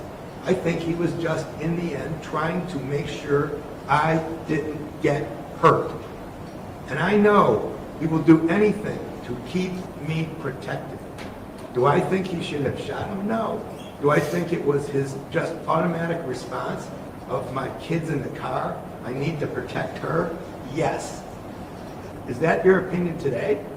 yes, Right. Was there any question in your mind that your father utilized that firearm to protect you? yes, that's all he was doing, was protecting me. And was he protecting you because you were clearly threatened by somebody? Yes, And it scared you? yes, And he was trying to take care of you? correct.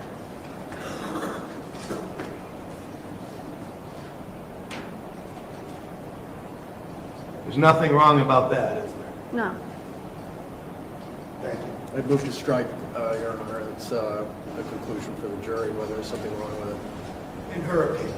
Yes. This is being injected. The anti-fire is restricted. May I quote? Yes.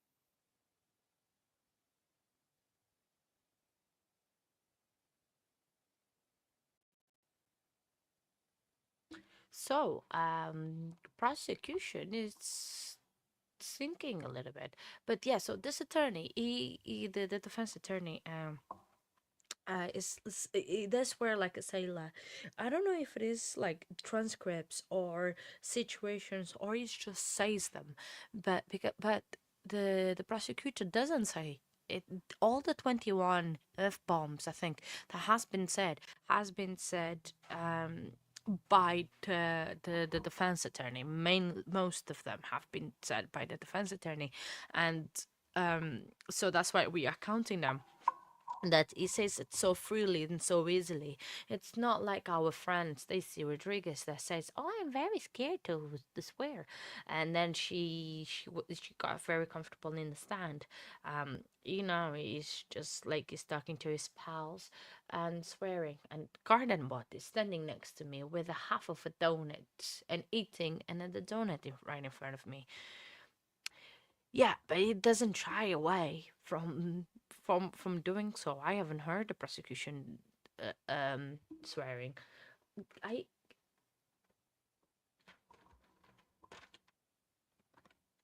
Oh, you brought me a half a donut, guys. Garden brought me half of a donut. How rude. Need to save the donut for tomorrow. It's I need a full donut, half Thank you very donut. much. Can this witness be excused? Yes, Your Honor. Yeah. Ma'am, thank you for your time Thank today. you.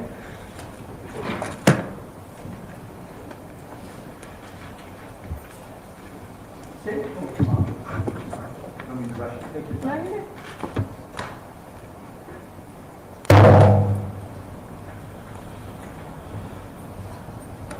Oh. Why don't you come, we're just trying to get a sense of timing here.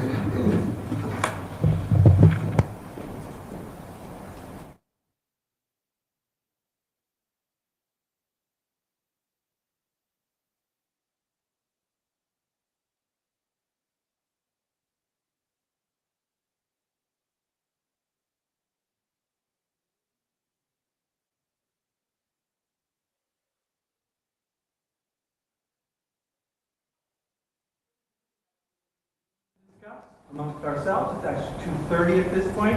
It's time for another break. So we're going to take a 10-minute recess, give you a chance to stretch your legs, use the facilities. All rise for the jury, please.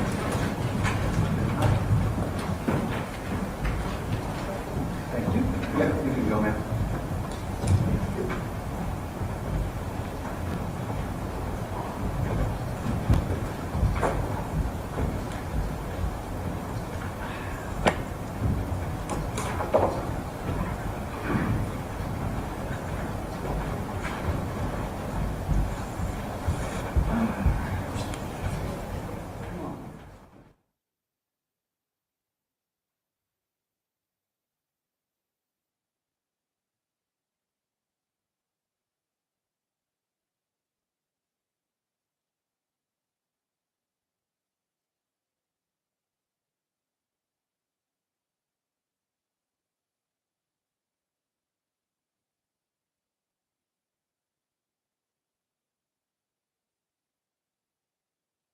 Sorry about that. I was just talking to Garden Bot, and because apparently, right when court decides to go for break, is when food is ready to be eaten.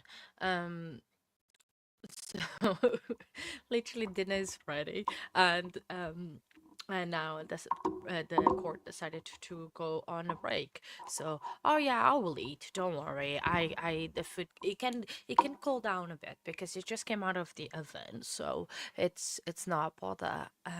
It's okay. I'm fine. I have had a little bit of my half of a donut that Garden Bot very kindly gave me. Oh, M&Ms. I love M&Ms. We buy the big pack of M&Ms. Guess where? At Costco. We normally buy the big bag of them at Costco. So we all because Garden Bot really loves them. I'm having gonna have pepperoni pizza, cause it's Friday. I was gonna say Saturday. Oh, it's a massive pizza, man. Um, wow. Uh, oh, it's gonna be at 3:30 today. It's gonna home late. I bet it's gonna be 19 minutes. It's gonna be an odd number. It's gonna be 19 minutes.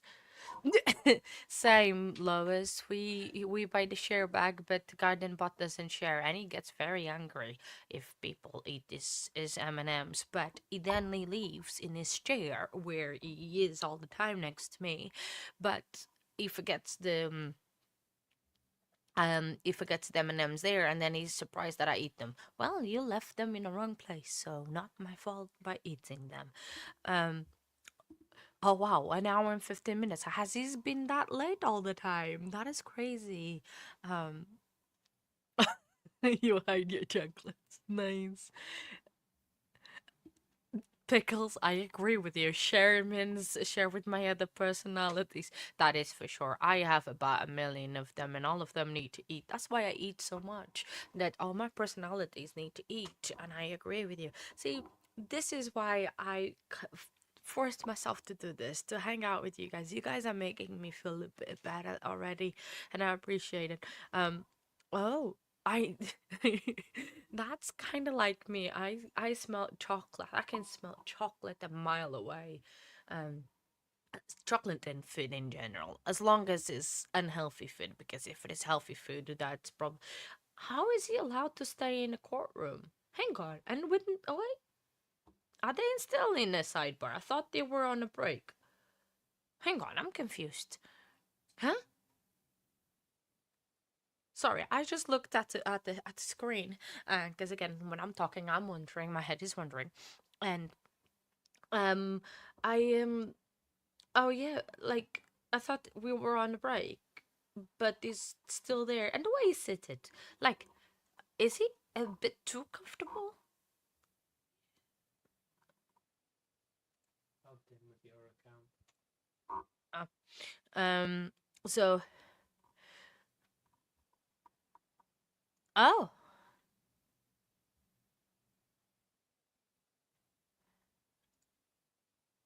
Oh.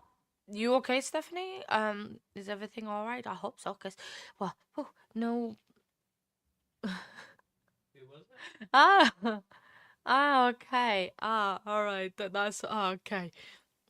Oh, hey, Jed Pickerel, hello. Good, hello, welcome in.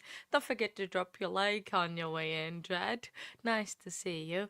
Um, pineapple. So I'm wondering, you really so then, Sherry, tell me, um, does pineapple belong in a pizza or not? So we have Jed Pickerel, and then we have pickles. Oh, Sandra, thank you. Oh, my nice. Thank you very much, Sandra. Thank you very much. Really like the emoji. You're number one. I'm not, but oh, you know it doesn't belong. Wow. Okay. No, no way. Okay, okay, okay. You'll stand. I'll stand there with you in that hill with you. I agree. Pineapple belongs on pizza. I'm sorry, but it's okay. But yeah, Jed Pickerel. Yeah, you're gonna make me cry again. Thank you very much, Sandra. I really, really appreciate your effort, your support, your effort. Oh my days, I'm sorry. My brain is all mangled up. Oh, pineapple and ham on pizza. Yes, for sure. Y- No, no, it's fine. What is your favorite pizza then, or a pizza that you like? Since a pineapple and ham now. What kind of pizza do you like? Normally garden bots. I normally always have either pepperoni or pineapple, ham and pineapple. I don't have any other. But garden bot adventures. Uh, well, garden bot. I can say his name. Chad Pickerel adventures to other pizzas, as well. So. Ooh, onions. Never had onions on a pizza, I don't think. That's interesting. Ooh, hot honey. Yeah, I would burst into flames if I had hot honey, I think. I don't think I would not do very well. I think Ivan was also supports pineapple on pizza. Um, ooh, wait, I like where white pizza with arugula or meatloaf is. Oh, nice. I don't know what's the first one is. Are you incognito, Jet Pickerel? That's not very incognito. Cause yeah, but okay. um. Huh? Okay. All right. That is absolutely fine, Stephanie. You know, there's always a odd one out. No, I'm joking. Um. But it's salad, pineapple, and Canadian bacon. It has to be. Yeah, exactly. We all see you, Jed. You're not really incognito because we all can see you. But, you know, it's. You guys are making me laugh. I, as, the cat is out of the bag. Oh, wow. Okay. So, do you like curries, spicy food? Um, I don't know. Like we all love our odd one out. I actually there is a cartoon that is called the odd one out, and people are different, and I love that because if we were all equal, that would be a little bit boring. We couldn't talk about things, and now we can talk about things and share likes and dislikes. And I am learning more about you guys because if everyone would like pizza or everyone would like candy or chocolate, because believe me, there's people out there that don't like chocolate. They're probably not good people. No, I'm joking. But oh yeah, yeah, that is absolutely fine. So I like to know what people like, because then the thing is, I am kind of glad you don't like Stephanie. You don't like Stephanie. You don't like pizza, Stephanie. Because it's more pizza for me that is out there in the world that I can eat, and I can save you from the trouble of eating that pizza. So I'm being helpful uh, in that sense, right? So yeah, um, but you know what? I have been more. I like normal crust, but I really like is the cheesy crust we um. uh, Okay, Lois, I agree with you the first part, but I am the second part person. I always order the vanilla ice cream at the ice cream shop. I, I don't adventure much in terms of flavorings in ice cream. So, like for example, if we go to McDonald's or anything, or even an ice cream shop, I've always eat the vanilla one, not adventure much with the toppings. Because I don't know, it tastes different, the toppings. Nope, I always have vanilla ice cream, just plain old vanilla ice cream. So oh really? Oh, that's so cool. Um, I know. I know. I am sorry. I know I've disappointed you guys.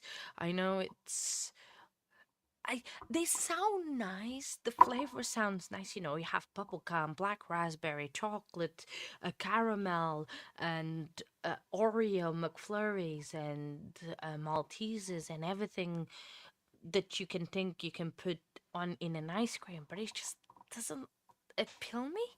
Um, I am so sorry. It's yeah, Rocky Road. I like a plain ice cream. I don't know why. Because probably I'm a plain person. No, I'm joking. I don't think I am a plain person. I have a big personality and a crazy personality. Um, and I don't know. It's just because I'm also a little bit scared. Because there was one time I ate an ice cream and it had a kiwi flavor thing, but it wasn't, and I had an allergic reaction. So I think I stick to the vanilla because it's a safer option. But still, I, yeah, I'm very plain person in terms of ice cream. Now, other things. Probably yes, because I don't like when there's food in UK, they use a lot of sauce. And I think in the US as well, there's like you have food, you put like ketchup or bolognese sauce or something. And I am not a big fan of like bolognese sauce and very like sorry, 1 second.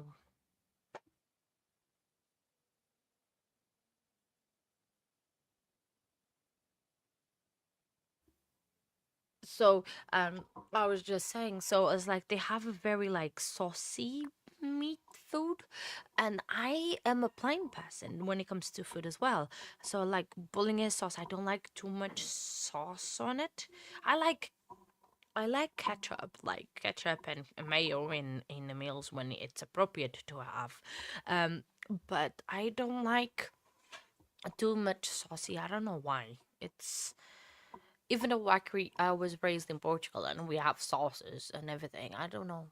It's just a bit weird. Um, I'm weird. So welcome to the weird side, I guess. Oh, you follow. They judge you. People are talking to you. So is very sweet. He just got stuff ready and he got food ready. Literally, he does. He is a very kind kind guy. So ooh, rainbow cone, chocolate, strawberry, orange sorbet, Palmer House, pistachio. Oh wow, that sound. But that's the thing. It scares me the flavors altogether. I I would like to try, but then maybe just like well a lick or a bite, um, but not probably the whole thing. I think you would get to I don't know, sickly. I this in the shop that I work at. There's some cookies, and they are triple chocolate cookies. They have all the three kinds of chocolate: double chocolate, milk chocolate, and white chocolate. And I have when they're spare, or once when I bought it to try them, I got sick at the first cookie. It's like too much chocolate, if that's even possible. I don't know why. I got really sickly because it's just not the chips, the chocolate chips that are in there, like like the proper batter as well is also chocolate. So it's yeah. All right. See you in the second because I'm doing the hard thing. I have to say it because I can't. Yeah. Oh, definitely need. Okay, let me go Google. I need to open a page. So, original, original rainbow card.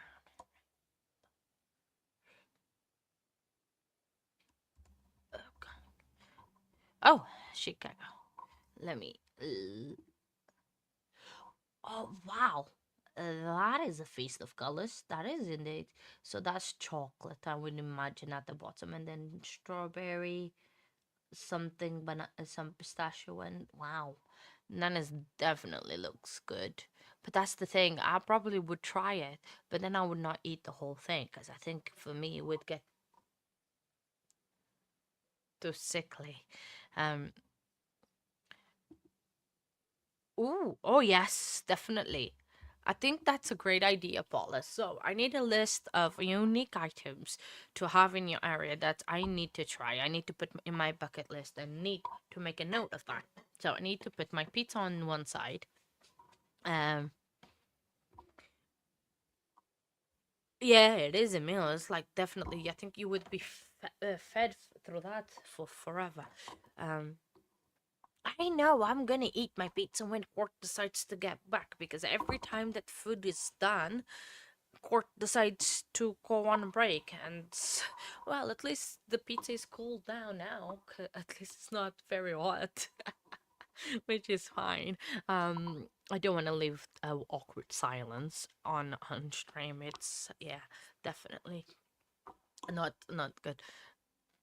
Yeah, well, you can chat to them. You can come here and chat to them for sure. I not getting up. Um. So, yeah, Guardian Bot is gonna chat with you while. Oh, well, you might not even need because I think Court is coming back. Hang on. you, well, you just. Oh, berry tacos, nice. I need to finish my donut too. I have so much food around me. I am happy. Food. That was not me, by the way.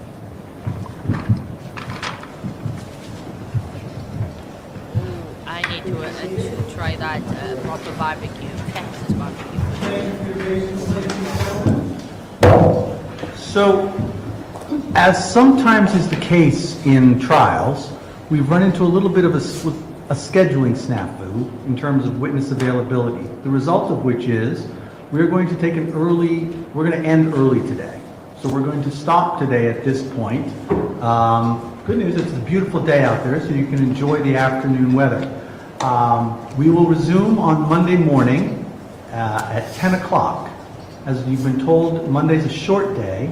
We're going to be going from 10 till noon, and then we're going to be done on Monday.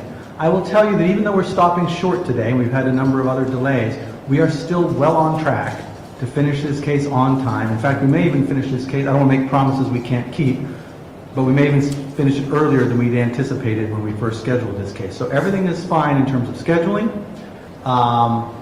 So I'm going to be releasing you for the rest of the day. I need to just remind you of all the instructions I've given you in the past. I know I'm repeating myself. Do not speak about this case either amongst yourselves or with anyone else. Do not do any independent research about this case in any format or any way or manner. And do not view any media accounts or social media discussions or anything like that about this case. Try to stay away from it, which hopefully you'll have a nice weekend and you won't have to concern yourself with it at all. All right? Is there anything else from the parties? No, sir. All right. Thank you, folks. We'll see you on Monday. I was looking. Enjoy your weekend.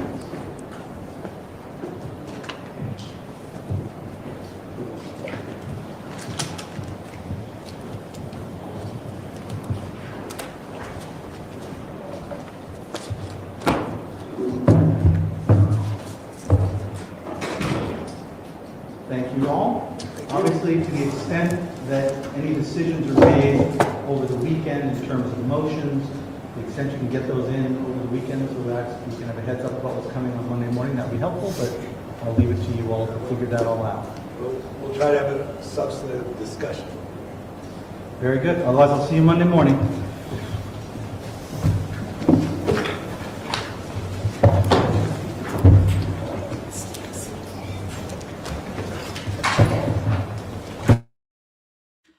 All right, so that was a surprise. I mean, absolutely, I am a bit shocked. I'm not gonna lie, guys.